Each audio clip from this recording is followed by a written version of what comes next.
Bismillahirrahmanirrahim. Assalamualaikum warahmatullahi wabarakatuh. Wassalam, selamat datang sekali lagi bersama kita di BTZ. InsyaAllah hari ini kita berdua saja sebabkan Ustaz Taufik ada urusan-urusan penting. Yes. Jadi Alhamdulillah, sebelum tu kita nak ucapkan terima kasih kepada sahabat-sahabat kita daripada KNF yang menaja program kita di BTZ Podcast ini. Alhamdulillah, mereka ini adalah sekumpulan daripada 3 ejen-ejen rumah yang berpengalaman dan dah berpengalaman lama, ya. Alhamdulillah, yes, kita tanya pengalaman diorang and masya-Allah lah. So KNF bersama dengan kita sponsoring video-video kita dan mereka juga berkecimpung dalam hal ehwal jual beli rumah. So kalau bagi siapa yang ada niat untuk nak tahu lebih lanjut tentang jual beli rumah, ialah sekarang musim-musim orang jual beli rumah, ya. Of course. Sekarang rumah harga semua pun tengah melambung. Tengah melambung. Boleh kita teruskan untuk check dia orang punya Instagram. InsyaAllah kita akan tag dia orang dalam video ni, insyaAllah. Okey. Episod hari ini juga ditajakan khas oleh teman-teman kita daripada GER TV, a media platform from Global Ihsan Relief. So program yang mereka buat ni adalah program untuk anak-anak yatim, which is called the Orphan Sponsorship. So any amount, probably but preferably $80 a month, because with $80, inilah keperluan mereka untuk 1 bulan, iaitu diorang boleh cover expenses like education, meals, makanan diorang and also kesihatan. Wow, $80 $80 a month. So apalah sangat $80 daripada kita punya duit ni kita infakkan untuk anak-anak yang digelar sebagai anak-anak yatim. Yes, you kira anak yatim ke, Bai? Of course. Kira masih pakai lagi. Masih boleh pakai. One thing best ni anak-anak yatim, ya Allah, diorang yalah, doa diorang tak ada batas. Doa diorang ni memang doa yang betul-betul mustajab. Memang tak ada blockage. So sudi-sudilah untuk kita teruskan berinfak $80 untuk keperluan mereka dan keperluan kehidupan mereka, sekolah mereka. Semoga dipermudahkan, insya-Allah. Amin. Baik, kita teruskan kita punya perbincangan. Badangkan yalah hari ni kita berdua, kita tak kena teruskan juga. Macam pelik sikit lah duduk sini kan, macam malap tapi tak malap lah. Cerita masih bersambung pasal perjuangan Nabi Allah, Nabi Yusuf AS. Alhamdulillah, kita tengok Bai ni dia baru balik daripada safar, insya-Allah. So apa perasaan dah balik selama 10 hari ada 10 hari lah, taklah, okey lah. Baru balik dari Ho Chi Minh. So baru ikut tim Singapura kita yang bermain friendly game lah. So I sebagai head of delegation lah kat sana. So belajar dulu main bola as a player, you tak akan nak tahu menahu tentang hal-hal luar. Macam mana diorang arrange bus lah, diorang arrange jersey warna apa nak pakai tu semua. So semua dah tersedia. Yes. So I think as a delegation I dapat juga explore, dapat tengok benda-benda yang lebih mendalam.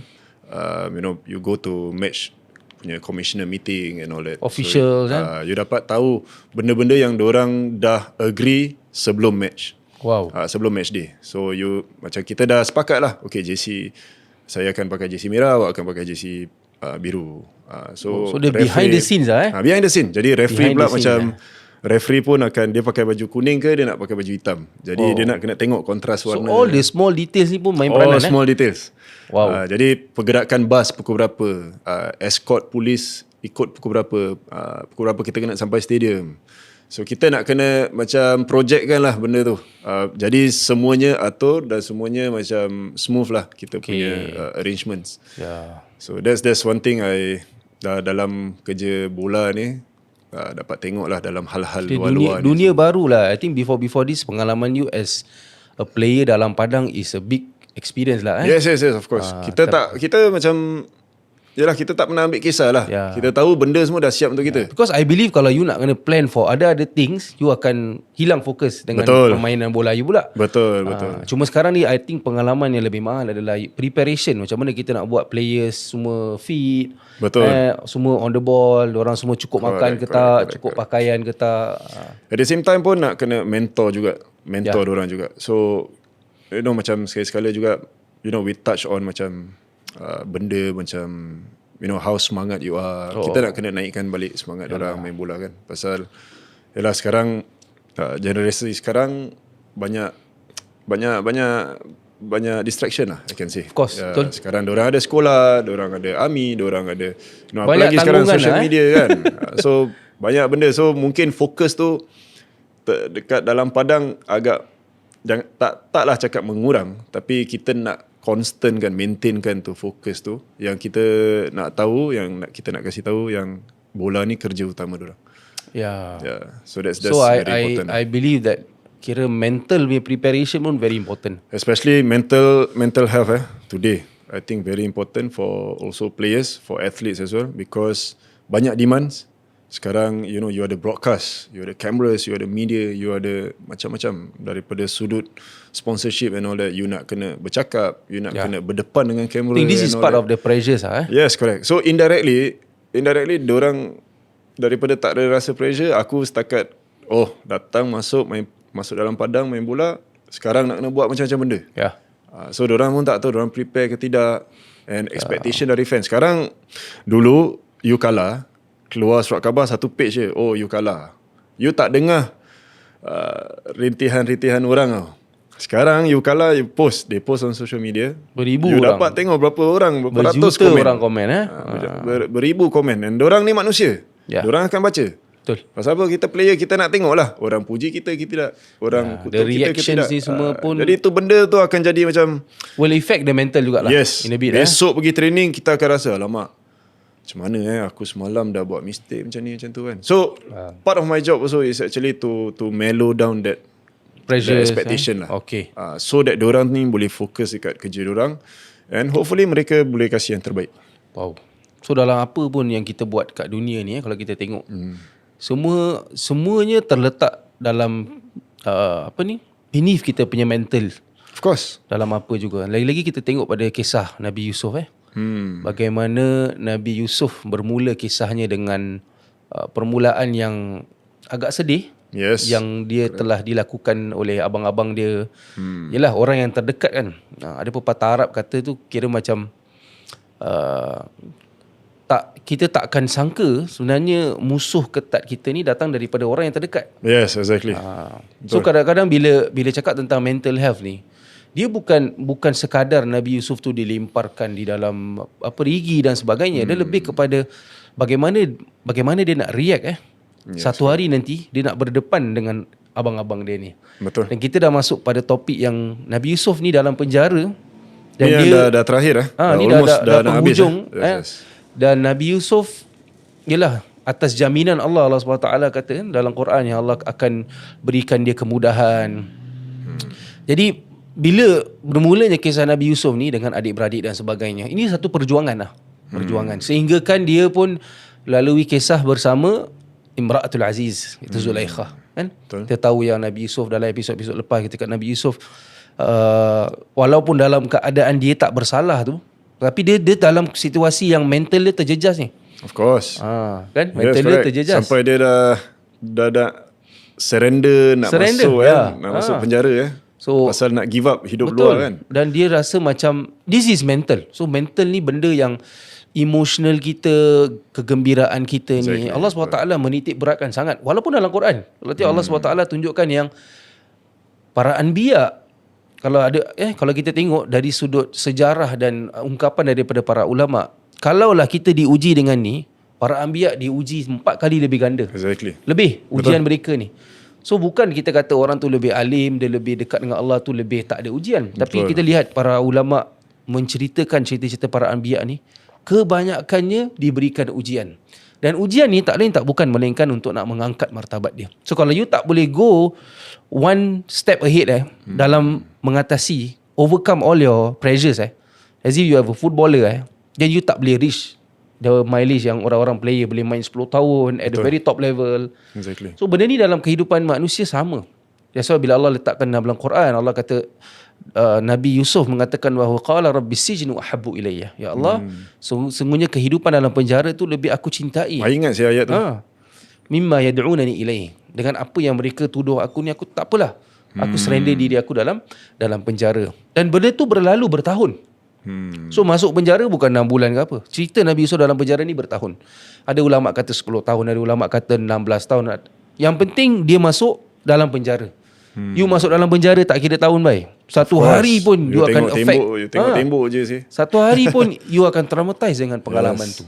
Tapi bagaimana, cerita dia ni kita nak cakap ni, bagaimana Nabi Yusuf bila dalam penjara dia menjadi orang yang hebat. Itu dia key point tu. Orang dalam penjara, orang tak sangka yang kadang-kadang hidayah kita ni datang dalam penjara. Actually, cakap pasal penjara ni, I have a few friends lah that dah pernah masuk dalam and all. Diorang cakap the same thing. You masuk dalam, you can change. Can change You can change. Diorang hafal Quran and diorang buat benda-benda yang, diorang punya mindset ni dah mula reset tau. Ya. Mula reset balik. Macam kehidupan baru. Now, bila diorang keluar, that's exactly the same thing. Diorang pun cakap, aku tahu aku duduk dalam lagi lama, lagi best. So, diorang, you see, this is, kadang bila kita dapat message tu, kita punya thinking towards that particular person is like, kau ni gila apa kau nak duduk dalam. Betul. Like, kita nak duduk luar lah kan. But actually kalau kita ingat balik cerita kisah Nabi Yusuf ni, make sense. Make sense. Because why? Because this is where diorang rasa dah luar ni aku dah cukup lah. Aku dah tak boleh lagi macam nak terima benda-benda ni. Because yes, different manusia boleh handle different kind of pressures. Betul. Macam you see, kadang again if we talk about pressures, we talk about macam a leader. Kadang I pun heran juga as a individual. I tengok macam figures macam presiden, macam prime ministers and all that. How satu manusia boleh cakap satu sentence and berjuta orang dengar. You imagine how berapa banyak pendapat tu, berbeza pendapat tu going against you. Some will be for you, but most of it against you. Yalah. How do they take it sih?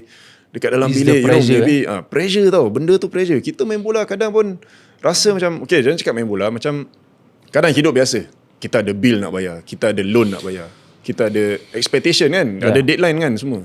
So, diorang punya harian tu, itu yang I kadang macam, okay, this is only for me. This is enough. I rasa this is the level of pressure that I boleh angkat, and this is gonna be my life. That's it. Yeah. Like, then we come back to kisah Nabi Yusuf ni. Of course it tells us that, this mental strength punya episode is very important in terms of your growth. Yeah. So the more you want to be a better person ke, wiser, or maybe wiser, you nak naik pangkat, then these are the challenges that akan top up dalam you punya mental. Betul. That's how it is. Dia punya kesusahan yang akan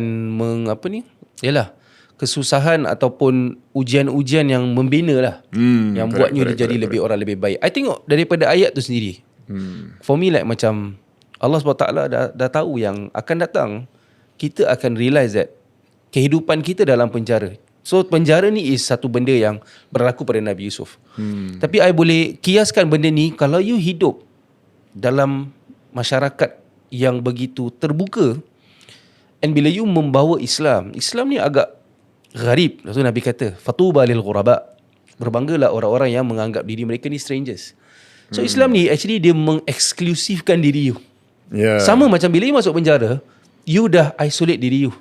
Betul. That's how people change. It's just a place. Yeah, it's just a place. Yeah, so for some people, dia memenjarakan diri dia dalam dunia ni. Understand. Walaupun dia hidup kat luar. Samalah macam you istilahnya you lockkan diri you dalam satu bilik. Samalah, macam ada proses dia sama. Kan you kena COVID. Kenapa you boleh jadi lebih baik dan lebih sihat bila you isolate? Because you tak campur dengan orang. Betul. Orang pun tak kena. Sama juga konsep dalam penjara ni. I tengok Nabi Yusuf, Allah SWT bagi perumpamaan. Cerita dia ni seakan-akan macam kalau kita hidup kat dunia ni dalam keadaan semuanya boleh. Kita tak disiplin, kita tak ada sistem, kita tak ada planning, you cannot go anywhere. Tak mungkin sih. Tak mungkin apa yang you buat tu semua jadi. Betul tak? Tak mungkin. Jadi mungkin dengan cara ni Allah SWT macam bagi satu ideologi, satu kefahaman yang actually once in a while you penjarakan diri you. Maknanya you jaga diri you daripada orang, campuran orang kena jaga. Dan benda ni balik pada konsep Islam tu sendiri. Exclusivity dalam hidup you. Orang tak solat tapi you solat. Melihatkan martabat you tinggi. Orang tak bangun malam. Sebab tu bezanya orang yang beriman dengan orang yang extra mile malam tu. Allah pilih, Allah kata every malam aku akan turun cari siapa di antara hamba aku yang aku lepaskan daripada api neraka. It's exclusivity. Benda yang special. Penjara tak?